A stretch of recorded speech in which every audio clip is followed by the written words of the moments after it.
Good evening. Welcome to America Trends America.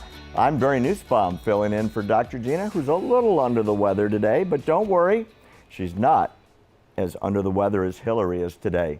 Let's get to what's trending today. What's trending? Every publication in America is reporting on the story of Hillary Clinton's #1 campaign aide, Huma Abedin.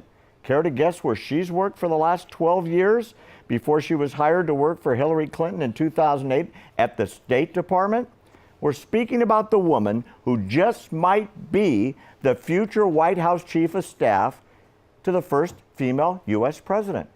For a decade, slightly over, Abedin edited a radical Muslim publication that opposed women's rights, gay rights, single mothers, and other Sharia-based opinions. This is the journal that actually blamed the United States for 9/11. OMG.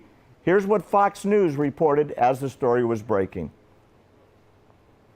New report exposing Hillary Clinton's top aide. Have you heard about this? The New York Post says that Huma Abedin worked for a radical Muslim journal that once blamed the U.S. for 9/11.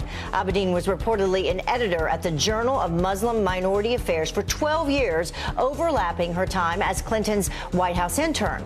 The journal once even published a piece picking apart Clinton's feminist stance, saying empowering women does more harm than good. Clinton's camp says even though Abedin was listed as an editor, she never had a formal role. Oh, yeah, right. One of Clinton's biggest accomplishments listed on the campaign website is her support for the UN Women's Conference in Beijing in 1995, when Hillary famously declared all women's rights are human rights. However, soon after that, historic and transformational moment in 1995, as Hillary described it, her top aide, Huma Abedin, published articles in a Saudi-financed journal taking Clinton's feminist platform apart piece by piece. At the time, Abedin was the assistant editor of the Journal of Muslim Minority Affairs, working under her mother, who today remains the editor-in-chief, and her brother is still there. She's also at that time working as the White House intern for then First Lady Clinton. She was a journalism major at George Washington University. Abedin, now 40, was listed as the assistant editor of that journal from 96 to 2008, when her name was removed from the staff box because she went to work for Clinton at the State Department. Her brother, an associate editor, her sister, assistant editor, are still there as staff members along with mom.